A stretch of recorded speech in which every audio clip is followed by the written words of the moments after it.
Hello everybody and welcome to another episode of Oghuview, where I like to talk about the games I played on my channel. And in this episode, might give away, we are going to talk about Yakuza Like a Dragon on the Xbox Series X.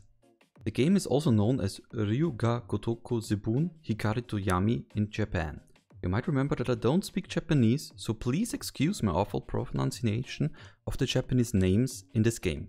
It is considered to be a new story arc of the beloved Yakuza franchise made by Ryuga Gotoku Studios and its 8th iteration in it.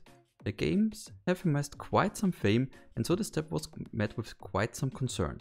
The developer did make games that didn't have Kiryu, Majima and the others as a main focus, like Judgment or Fist of the North Star Lost Paradise, but those games were always considered spin-off games. Judgment did share the location, and you had some characters you knew about beforehand from the Yakuza games, whereas Lost Paradise was set in another universe altogether. But Yakuza Like a Dragon was aiming to be a full mainline Yakuza game, being set in the same world, having some of the characters of the main games in itself, but developing around a completely new party of characters. And that wasn't all. No, they even changed the whole battle system, from an action-focused style influenced by character action games to a round-based RPG-like tactical system. And oh boy, I was devastated when I heard about that. But I will come back to this later. Now you know what?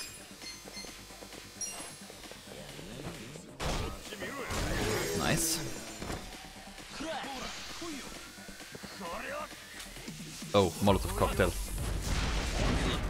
Damn it. The game uses the Dragon engine, a self-made one by the development team, and it by itself is a work of art. It's hard to describe if you haven't seen it yourself, but the way it merges realism and fantastic elements together is just unbelievable. And with the new generation of consoles, it can shine like this even at 60 frames per second, which makes everything that much more beautiful and smooth. The sound and music are very nice as well. Ryuga Gotoku's games always were great in that regard, especially in the voice casting. As already said, I don't speak Japanese, but even I could feel the emotions in the voices and got attached to the characters really quick. Special shout out to the English cast too. As a first for the mainline of Yakuza games, the game can be played with English voice actors as well. I didn't opt for that option since I'm accustomed to playing these games in Japanese, but what I heard in trailers and so online made a very good impression on me too, so you might consider that option if you prefer English as a spoken language. The Scarred Yakuza. What are they weak against?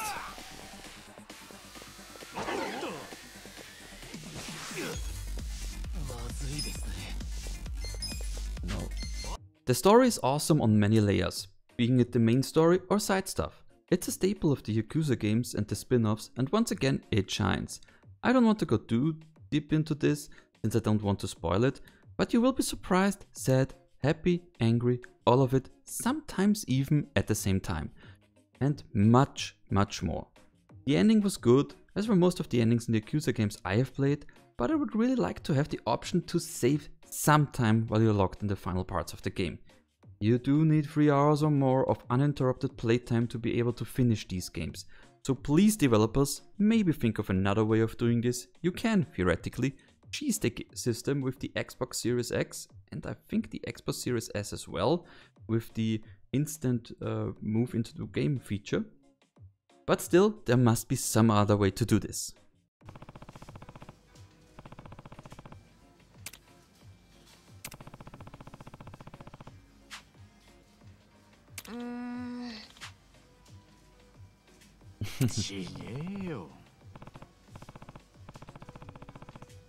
I was devastated when I heard the game switched its focus to a round-based RPG-like battle mechanic.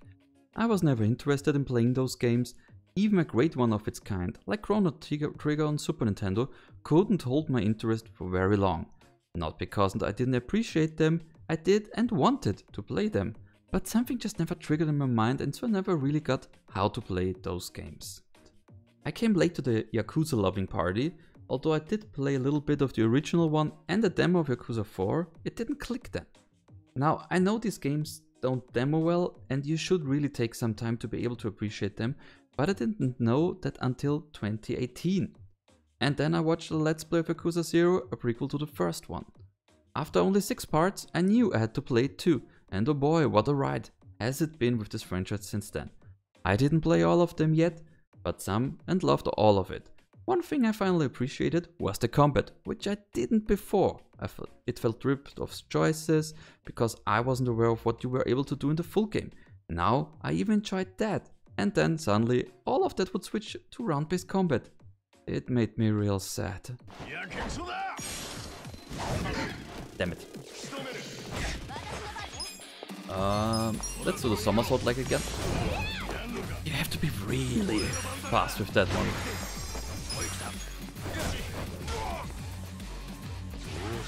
I will try that one again.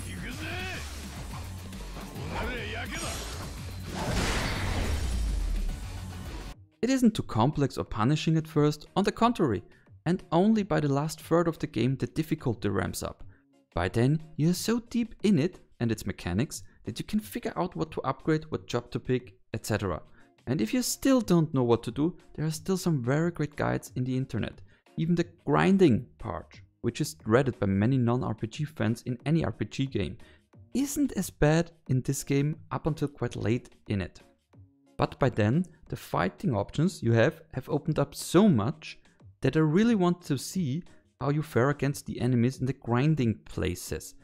And I had a lot of fun doing it. I also enjoyed how the pound mates, which I mentioned before, were a gift for completing certain quests, mostly side quests. They really help you out a lot in tough fights, so people who got the extra mile to see and do everything get something for that as well. And this is a great way to remind you of some of the quests you have finished and what had happened in them. It's not making that much damage, but...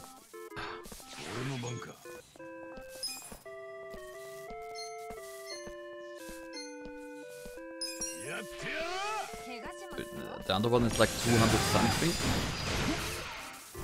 That one makes more. I would really recommend this game to people who are not sure if they like round-based combat. There is still a lot happening on screen, but you can take your time thinking and have the option to let the AI pick the moves for the other members, which leaves you with only pressing the button prompts to make your actions more effective. It really is so enjoyable, fun and easy to get into while still obtaining quite a complex structure underneath, which you will have to dive into to finish everything. And as far as I'm aware, the endgame stuff after finishing the story might be really tough, but I can't talk too much about it since I didn't do that.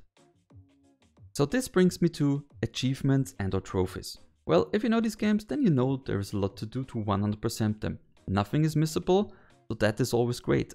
Unlike many other of their games, from Gotoku Studios, you don't have to play all the mini-games in it.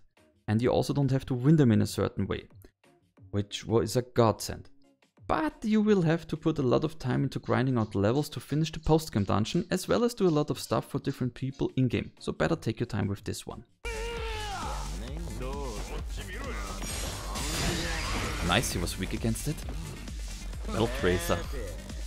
Oh, Hellraiser.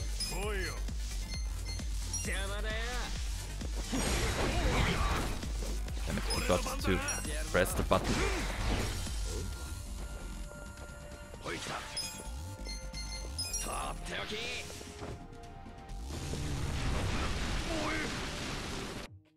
So, would I recommend the game? Well, after all I said, it would be strange if not, and yeah, I do recommend it. Maybe wait for a sale, and if you really don't like round-based combat, I don't know if you will like this game, and if it can win you over, but all you Yakuza fans especially, go for it. As for the different editions, your mileage may vary a lot here. I did pre-order the digitally only Legendary Hero Edition, and I did not regret it. Although, to be frank, you don't get a lot of stuff if you compare the price of the edition and its extra content to the main game and its content alone. Still, I see the DLC of this game more as a tip or tipping the developers, since most of it just makes the game a bit easier, like more attribute and job level items, or a fan service like costumes from characters of other games. Not that fan service, the other fan service. The big exceptions are the new jobs you can get, of which I really enjoyed the Devil Rocker. Those are the one thing that, in my opinion, should have been in the base game already, or should be buyable by any easy means. Nonetheless, I really enjoyed every second with it, and I hope you guys and girls will so too. Maybe I can silence it?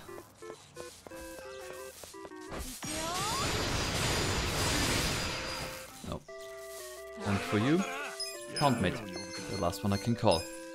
Getting all our MP back. Even if only partly would be great. And I really start to hate the music.